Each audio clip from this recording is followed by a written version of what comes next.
everybody, and welcome back to today's video. Today's video is going to be what we've all been waiting for. A little bit of a guide to getting started and picking your spirit. Not hard at all. My best advice when you do this is that you find one that you feel a strong calling to. I think that's the most important thing. A lot of sellers have a lot of choices. I know that's one thing about my shop that I really like to do is keep the options open. I don't limit myself to 3 or 4 because I know that the chances of them finding their person are maybe a little slimmer than if I list as many as I can at a good rate. I feel like that gives the adopter some more options to look at. We all like to have choices. So that's why I do that. So let's just say you've picked your spirit and you're ready to adopt. Message your seller. Ask any questions you have about that spirit. Figure out how you... So what you're going to want to do is message that seller on that item and ask any questions that you have. Sometimes I have some customers ask me if that spirit would be okay for them. I usually tell you to go by your gut feeling, but if I feel like there's a couple more things that I can add to that, I'm happy to do that as well. Like I said, guys, start off with a positive one. They're more easy to work with. They're more flexible. They are a better tool for you to begin your new adventure or journey. Like I said, do not buy them if you're only looking for entertainment because you're not going to get it. That's plain and simple. Whenever they feel pressure, they are not going to talk to you no matter what you do, how much money you paid, what your own thoughts are. It doesn't work that way. The main way to get them to communicate with you is to form a bond. I and a lot of the other sellers give a bio about that particular spirit. I do not go into extensive detail for one reason is because I want the adopter to take the building blocks that I've given them with their story and use this to bond with your spirit. I just basically want to give you a building block where you can start your bonding process. I think it's important because then that leaves questions that you would want to know about a new friend, even here in the human world. You're going to want to ask them some questions before you become very friendly with them or before, you go too far into a friendship. So what can you use to communicate? Well, in the beginning, I used the pendulum and a mat. They are very easy to make. Oops. Okay, you can use just a simple piece of paper or you can make yourself something like this. This came with one of my spirits that came to me and I absolutely love it. But it's as easy as writing yes and no on a piece of paper. If you do not have a... Oh my goodness. If you don't have an actual pendulum, you can just use a necklace. Anything that, moves. I'm going to show you how in a little bit. We're going to talk about a few things and then we'll get started. That's your easiest, simplest way of communication. Be calm, be patient, have an open mind. Don't be overly stimulated when you're doing this because that can cause some things not to work as well. But it's very easy. You can get your yes and no questions, and with that you can use the bio and you can start asking your own questions and build a bigger bio about that spirit from there. Another tool is dowsing rods, which I have them here. They are my absolute favorite. I'm going to do this. You're going to want to sit, or I stand, but you're going to want to hold them in the middle. You're not going to want to hold down here or up here. You're just going to want to apply your just pressure enough to hold them, I would say. Now with my spirits, I have 3 different ways of getting answers. The first one being open means no, or sometimes, as they're showing you right now, they will pretend they'll just take one rod and go in like a no fashion. For yes, they will cross. Maggie, can you cross for yes, just to show them? She's telling me no. Come on, guys. Help me out. This is yes. And the third thing that I use a lot is a hug. Sometimes they want to give you a hug. Sometimes you just feel it. So what they will do is take both rods and they will go around and end up on your shoulders. This one, which they're telling me I forgot, is thank you. They just open up into a T. And then you can tell them to bring it back around front. They will. You got to be holding them in a way that it's easy for them to move. If you're holding them too high, it's way too easy. If you're holding them down low towards the ground, you're not really going to get much of anything. You want to just kind of keep them steadily straight in front of you, chest length, I would say. And like I said, don't hold them too tight. You just want your basic amount of pressure on them, and then you can start asking questions. I am going to use Brownie since she's right here. I'm going to set her here, and I'm going to talk to Brownie. All right. Brownie, are you looking for a new home? Can you use the rods? Good job. You keep your hands very still. Keep your elbows still. I put mine against my body, not too tight, but tight enough that that I have just a good pressure on these guys, and I know that my hands aren't going all around while I'm trying to do it. Brownie, were you a little girl? And see, it just starts to come very naturally, and when they get the hang of it, they can bring it right around front like she just did. Brownie, would you like to go to a home with no other spirits? Is that a no? You would like to go somewhere where there's others? Yes. So these are my absolute favorite tools to use. Now, I use, like I said, my telepathy a lot. So I will use the rods when I need confirmation, when I don't feel like the telepathy part is working that great. You guys have to remember, when you're doing any kind of spirit communication, you're going to want to evaluate your own mental state that day. If you're in a bad mood, upset, you're probably not going to want to do this until you get to a point where you are just in a normal, everyday kind of mode. And then you'll be able to communicate on a better basis with them. Sometimes, and they all feel our energy. So we feel them sometimes, but they're constantly feeling our energy. So you got to take that into account too. Like I said, these are my opinions. This is what from my personal experience. So that's why I share what I've experienced. The next one is flashlights. The Maglite 2 or Maglite mini Maglite. There are, you just take this, turn it to on, and then you're going to want to just turn it slightly back to right where it turns off. And then you can ask your questions. And I'll show you an example of that one where we go through all these different tools real quick. They are able to manipulate the mag lights like they do the balloon lights.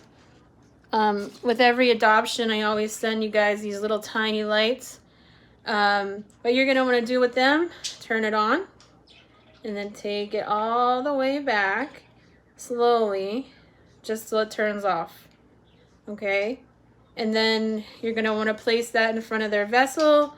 They will let you know they're there by turning it back on. Sometimes they turn them off, but I would say 12% out of 100 here have the ability to turn them on and off. Mostly they just turn on, then I reset them. They will use these balloon lights to let you know they want to communicate. And then that's when you can open a session with them. The next thing is the cat ball. I never really used these until not long ago. I've seen them being used. On my cases in there, I put one just for a general amount because I have so many and I don't have enough cat balls. Leave them on all the time. Once they hit their 5 seconds of going off, they will turn off. And watch, this one won't because I'm talking. They will turn off, and then on the shelf that they are on, then I know somebody wants to talk by using them. Spirit box. My husband bought it for me as a gift last year for Christmas. It's the SB7. It comes, well, when we got it, it came with a little speaker, a little Bluetooth. Thought it was the bee's knees at first, just because it was something new and something exciting. Kind of, you guys all know how that is.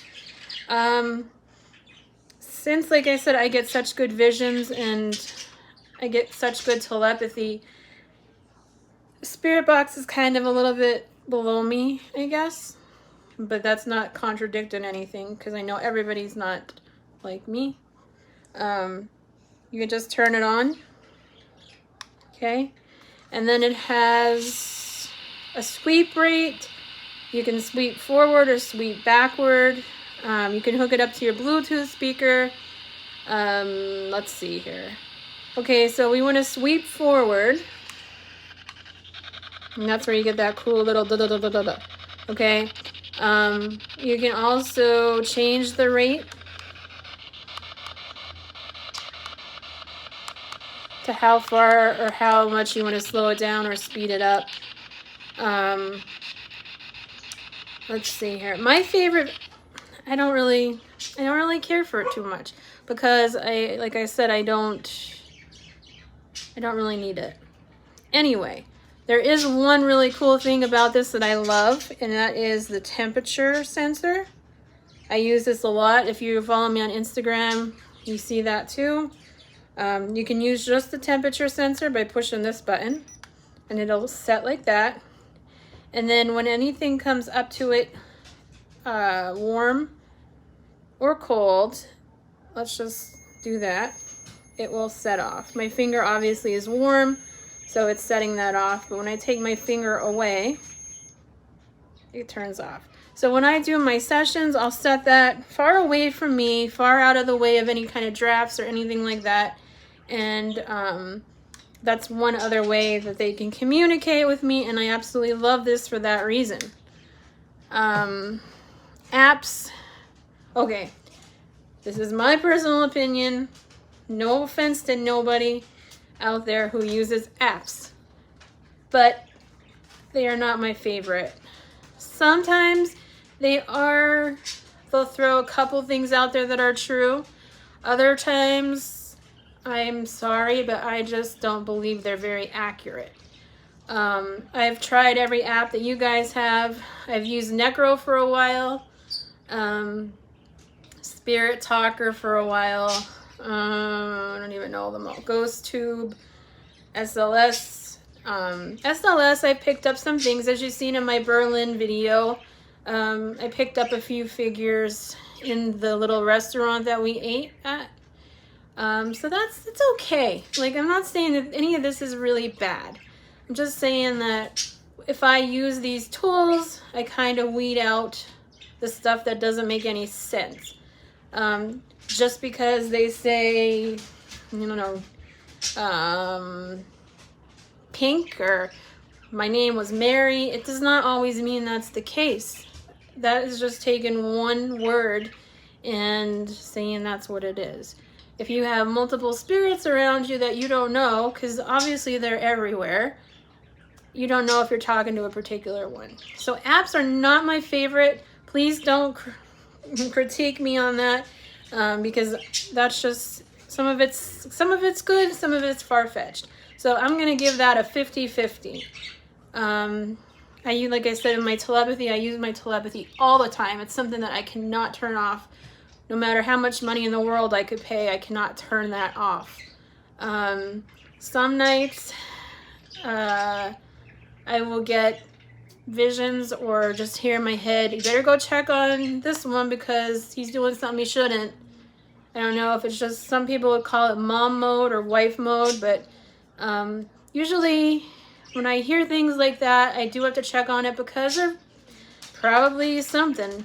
So many times since I'm a little girl that I have not listened to messages that I was being told, and that did not play out very well for me. So I just learned to trust the process, and as you trust the process, all of this communication or learning about yourself will come so much easier. As it becomes easier, then you can learn to expand on it. Dream walking, automatic writing, what else? Pretty much those two things I could think of off the top of my head. Again, my opinion, disclaimer right here, I do not think you could just go and one day have automatic writing or one day have telepathy. It takes practice for those who just want to learn about all this. My dog's chasing his tail. So, you know, don't beat yourself up. Don't think just because I say I don't like the apps that you shouldn't either. That's not the case. Like I said, this is strictly my opinion and from what I've learned. So I hope you guys can take some of that away with you. On Instagram, when I do list new things in my store on eBay, on Instagram, I do a reel with each spirit. And that's where I give them a chance to use the tools if they would like to communicate. They will light up the ball for me. They will light up the flashlight, the spirit box temperature, whatever I kind of put out for them. If they start going a little crazy with it, then I give them a second reel that they can talk to me or answer any questions by using those tools. So if you want to refer to that, you can check that out on Instagram at SeaShellsBlessings. But I do a reel for every single one that I put up for adoption. I think it's important because I feel like it's their way of calling out to someone. So, and it's also a good reference point when you're just getting started of what they're capable of. So one more thing I want to just touch on. I may have touched on it in one of the other videos, I'm not sure. But we cannot make spirits do what we want them to do. Say you bought Jane from me, you got Jane in the mail, you sat and you tried to get Jane to do something, and Jane didn't do it. So your next thought is, well, it mustn't be haunted, or it mustn't be spirited, whatever you want to say. It's not true. What you're going to want to do in this case is step back, collect yourself, take the little balloon light that I give to you guys in the little bags, set that up like I showed you, turn it all the way on, and then slightly all the way off. As soon as it turns, first second it turns off, you leave it alone, stick it in front of the vessel. You're going to want to do that first. Then you're going to want to walk away. I know you're not going to want to walk away because you're really excited to see what Jane's going to do. But you're going to want to walk away and say, Jane, when you're ready, you can light that light up and we can go from there. So 95% of the time, with you just setting Jane up with a way that lets you know that they want to communicate with you, Jane's going to probably light that light. So then you can go back in and say, would you like to talk? Take out your pendulum. I suggest that as a first start for everyone is just the pendulum, because it opens you up to your yes and no answers without taking many guesses. So then you're going to just ask Jane, Jane, were you a teenager? Or you're going to start with the bio that I give you, and you're going to ask questions about that bio, and that's going to teach you how to communicate with Jane. And then as soon as Jane sees that you're excited about learning to get to know her, that's when things will open up for you, okay?